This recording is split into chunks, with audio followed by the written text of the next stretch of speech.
Salam SN, salam kompak selalu. Ketemu lagi dengan saya Agus Harizal Alwi Cikmat atau Agus SN, dan kembali saya bersama Dedi Suhendra. Assalamualaikum, Ded. Waalaikumsalam, Kak. Ulas berita kita malam hari ini, ya. Dan seperti biasanya, ulas berita disponsori oleh Bank Sumsel Bubble. Kelihatan tulisannya, ya. Salam untuk teman-teman di Bank Sumsel Bubble, semoga selalu sukses. Dan ulas berita kita malam hari ini masuk episode ke-296, Minggu 8 Februari 2026. Dan kita akan bahas tentang apa nih, Ded? Perkara dugaan korupsi pembangunan kolam retensi Simpang Mandara. Palembang, iya, Kak. Di Palembang, ya. Cukup panjang, ya. Saya harus menghafalnya dan melafazkannya pelan-pelan, ya. Dan yang terakhir kita ada statement dari mantan Kabar Eskrim Pak Susno Duaji, dan kebetulan saya sebagai pemimpin redaksi cukup sering berkomunikasi dengan Pak Susno. Dan beritanya sudah terbit, ya. Sudah, di koran sn.com dan jejaknegriku.id, ya. Kalau nggak salah ada 2 kali wawancara, Ded, ya. Dan kita akan bahas yang terakhir dulu, Ded, ya. Apa statement Pak Susno Duaji terakhir, Ded? Silakan. Ya, Kak, Pak Susno Duaji selaku tokoh masyarakat Sumsel yang juga mantan Kabar Eskrim Polri mengungkapkan bahwa perkara dugaan kasus korupsi kolam retensi Simpang Bandara Palembang yang kini penyidikannya sedang dilakukan oleh Polda Sumsel, menurutnya perkara tersebut penyidikannya relatif lebih gampang untuk pembuktiannya, Kak. Oke, untuk penonton SN ketahui bahwa berita ini juga terbit di jejaknegriku.id, dan ya. Kemudian apalagi komentar Pak Susno, silakan, Dedi. Ya, Pak Susno berkomentar bahwa terkait relatif lebih gampang pembuktian perkara tersebut, dikatakannya karena proyek tersebut merupakan proyek pemerintah yang pastinya ada dokumen, saksinya cukup banyak, aliran dana gampang dilacak, Kak. Dan penonton Lesa SN, bahwa berita tentang perkara dugaan korupsi pembangunan Simpang Bandara ini mendapat apresiasi yang cukup tinggi dari pembaca Suara Nusantara edisi cetak dan koran sn.com, dan penonton di YouTube Lesa SN juga cukup banyak, ya. Dan banyak sekali komentar yang muncul, apalagi kalau saya sudah posting di Instagram, ya, dan TikTok, ya, yang menanyakan tentang update perkembangan dari perkara ini, ya. Dan kemudian kita update dari Polda Sumsel. Ada keterangan dari Dirkrimsus, ya, yang diliput oleh wartawan kita Fahmi, ya. Apa komentar dari Dirkrimsus yang terakhir? Silakan, Dedi. Ya, Kak, di Reskrimsus Polda Sumsel Kombes Pol Doni Satria Sembiring, Kak, ya, kepada Suara Nusantara saat diwawancarai mengatakan bahwa penyidikan perkara dugaan kasus korupsi kolam retensi Simpang Bandara Kota Palembang tersebut masih terus berlanjut, bahkan dirinya mengatakan tidak ada maju mundur, Kak. Apalagi statement dari Pak Dirkrimsus, Dedi? Ya, Pak Dirkrimsus hanya menegaskan bahwa perkara tersebut masih terus berlanjut penyidikannya, Kak. Dan untuk penonton Lensa SN yang penasaran, beritanya masih ada di koran sn.com dan jejaknegriku.id, ya. Silakan klik. Kemudian apalagi komentar dari Pak Susno? Kita kembali lagi dengan Pak Susno, Dedi. Silakan. Ya, Pak Susno Duaji memberikan komentar terkait lamanya proses penyidikan perkara ini, Kak, ya. Karena menurut Pak Susno Duaji yang merupakan mantan Kabar Eskrim, seharusnya proses penyidikan perkara tersebut cepat tuntas. Katanya 2 atau 3 bulan saja mestinya sudah terlalu lama. Itu statement dari Pak Susno, ya. Sebelumnya ada komentar dari Pak Susno saat ada pergantian Kapolda, Den, ya. Dan beritanya juga sudah terbit, Den, ya. Silakan, Dedi. Ya, terkait adanya pergantian Kapolda Sumsel tersebut, Pak Susno Duaji mengatakan jika perkara tersebut dipertaruhkan di hadapan masyarakat Sumsel untuk jabatan Kapolda Sumsel yang baru, Kak, ya, karena menurutnya apalagi saat ini sedang terjadi reformasi Polri, yakni terkait peningkatan profesionalisme, Kak. Ya, kita terima kasih kepada penonton Lesa SN, pembaca Suara Nusantara yang begitu apresiasi, ya, terhadap berita ini, ya. Yang seringkali menanyakan lewat WA kepada saya, dan ada juga telepon, dan atau kadang-kadang ketemu langsung meminta saya untuk bercerita, ya, tentang update perkara ini, ya. Dan kita kan tergantung dengan update dari Polda Sumsel, ya. Dan beberapa praktisi hukum juga sering berbincang dengan saya selaku Pimret, menanyakan perkembangan perkara ini, ya. Dan mereka sangat senang koran SN begitu update dan secara running, ya, membuat berita ini. Apalagi komentar Pak Susno, yang terakhir, ya, bukan yang komentar dia tentang pergantian Kapolda, yang terakhir kita buat di Suara Nusantara dan koran sn.com. Ya, Kak, Pak Susno Duaji memberikan komentar, Kak, ya, bahwa perkara tersebut merupakan perkara yang simpel, Kak, ya, katanya, ya, Kak, ya.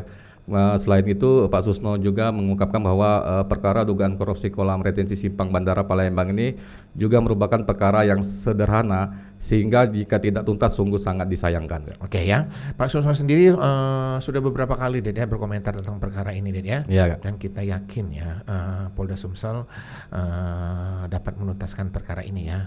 Mungkin menunggu waktu dan mengumpulkan dulu ya, mengumpulkan alat bukti ya. Tapi kita ulas sedikit bahwa ini perkara ini belum ada tersangkanya Ded ya.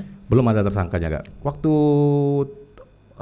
penutupan tahun 2025 ada rilis itu ada statement Kapolda Ded ya. Dirkrimsus Kak saat itu Kak memberikan keterangan Kak ya. Apa itu komentar dari Dirkrimsus yang lama ya? Iya Kak. Oke Ded, silakan.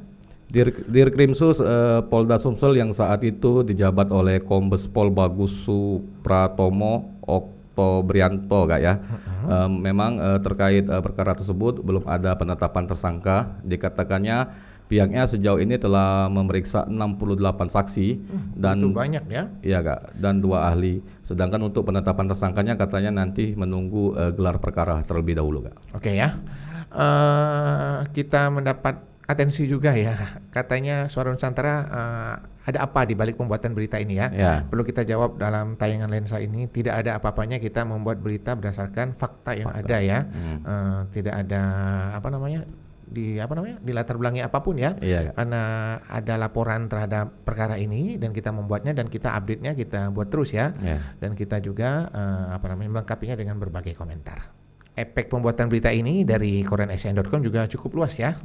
Bahkan Profesor Febrian, dosen senior Fakultas Hukum Universitas Sriwijaya juga sempat berkomentar. Dan sudah diterbitkan ya di Suara Nusantara edisi cetak, koreansn.com dan jejaknegriku.id. Bahkan sempat kita ulas juga di YouTube Lensa SN ya. Dan beberapa kali Profesor Febrian juga berbincang dengan saya selaku pemimpin redaksi mengupas ya permasalahan ini ya. Apa komentar dari Pak Febrian? Jadi silakan. Iya Kak, Profesor Febrian mengatakan bahwa proyek kolam retensi seyogyanya hanyalah perkara biasa Kak ya. Karena menurut Profesor Febrian, karena proyek kolam retensi ini kalau sesuai dengan perencanaan, yang ini pembangunannya untuk mengatasi banjir. Akan tetapi menurut Profesor Febrian, dalam perjalanan dari perencanaan dan eksekusi di lapangan banyak pihak yang terlibat Kak. Oke, penonton Lensa SN, dalam perjalanannya juga ada beberapa orang yang berkomentar terhadap perkara ini ya. Saya ungkap di sini, tapi ada yang tidak mau disebutkan namanya ya. Tapi tidak masalah ya bagi saya ya. Pihak-pihak yang membaca dan mau berkomentar langsung dengan saya selaku kita penerbit berita ya. Itu sudah sangat terima kasih bahwa berita Koran SN itu dibaca dan diperbincangkan di masyarakat luas. Penonton Lensa SN masih tentang perkara kolam retensi. Kemudian kita bahas tentang komentar dari Deputi Kamaki Bapak Insinyur Ferry Kurniawan Ded ya. Kak. Beritanya udah sering kali masuk ini Ded ya. Sudah Kak. Di edisi cetak, online koreansn.com dan jejaknegriku.id. Mungkin Dedi pilih salah satunya aja. Silakan Dedi. Ya Kak, Deputi Kamaki Ferry Kurniawan Kak ya. Terkait perkara dugaan kasus korupsi kolam retensi Simpang Bandara Kota Palembang ini berharap agar Polda Sumsel dalam waktu dekat ini segera mengumumkan tersangka yang ditetapkan Kak ya. Karena menurut Ferry terkait perkara tersebut untuk audit kerugian negaranya sudah ada dari BPKP. Kemudian Ferry juga mengatakan bahwa dalam penyidikan perkara ini sudah banyak saksi yang telah diperiksa termasuk ahli.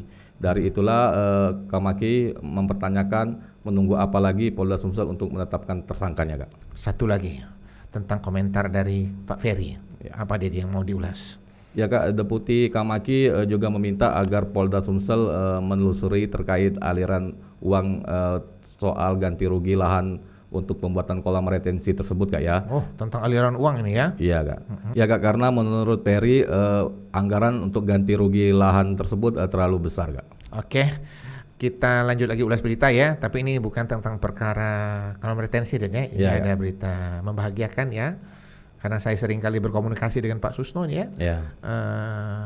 Komunikasi itu saya bicara nih ya, bahwa Pak Susno itu pernah dipanggil atau bertemu ya, intinya ketemu dengan Presiden Prabowo ya, di Istana Kertanegara ya, Jumat yang lalu Ded ya.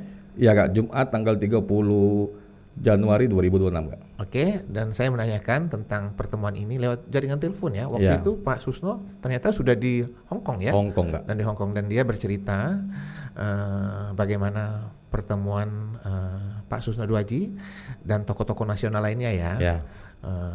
Bertemu, ngobrol dan ngopi dengan Pak Presiden Prabowo. Dan beritanya sudah kita terbitkan ya. Sudah, Kak. Bahkan di Instagram saya juga sudah terbit ya. Dan terima kasih penontonnya itu kalau nggak salah 1.000 lebih ya. Oke, Dedi silakan cerita dikit tentang pertemuan Pak Susno Duaji dengan Presiden Prabowo. Silakan. Ya, Kak, Pak Susno Duaji mengatakan, Kak, ya, dalam pertemuan tersebut bahwa Presiden Prabowo menyampaikan tentang kebijakan-kebijakan yang berpihak kepada rakyat, Kak, ya. Kemudian Pak Susno Duaji diminta untuk menyampaikan masukan-masukan.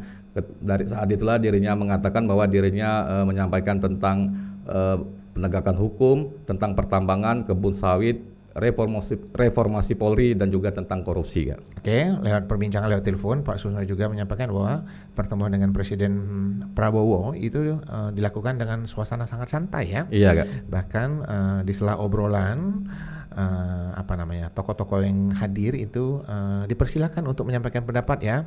Atau masukan, diminta masukan ya. Untuk kemajuan negara kita Indonesia. Oke, Ded ya, dalam perbincangan lewat telepon dengan saya itu Pak Susno menceritakan bahwa pertemuan berlangsung dalam suasana yang sangat akrab ya. Sambil ngopi, bahwa ada beberapa menteri yang hadir dan beberapa tokoh nasional ya hadir ya. Dan Pak Susno bisa dikatakan bahwa di sela-sela obrolan, di sela ngopi itu silakan saja tokoh-tokoh masyarakat untuk menyampaikan pendapat dan saling memberikan masukan ya. Dan ada statement Pak Susno bahwa pertemuan berikutnya akan dilakukan di Hambalang ya. Iya, Kak. Oke, Ded, sepertinya kita sudah di ujung ulas berita, Ded ya. Iya, Kak. Dan seperti biasanya juga di ujung ulas berita kita ada quotes ya. Dan quote kita malam hari ini adalah, menjauh dari seseorang bukan berarti memutus silaturahmi, tetapi untuk menjaga batin kita sendiri. Jangan lupa untuk like, comment, share, dan subscribe kanal YouTube Lensa SN agar informasi menarik dari kanal YouTube ini tetap tersebar merata di bumi Sumatera Selatan. Saya Agus SN bersama Dedi Suhendra, izin pamit. Salam SN, salam kompak selalu.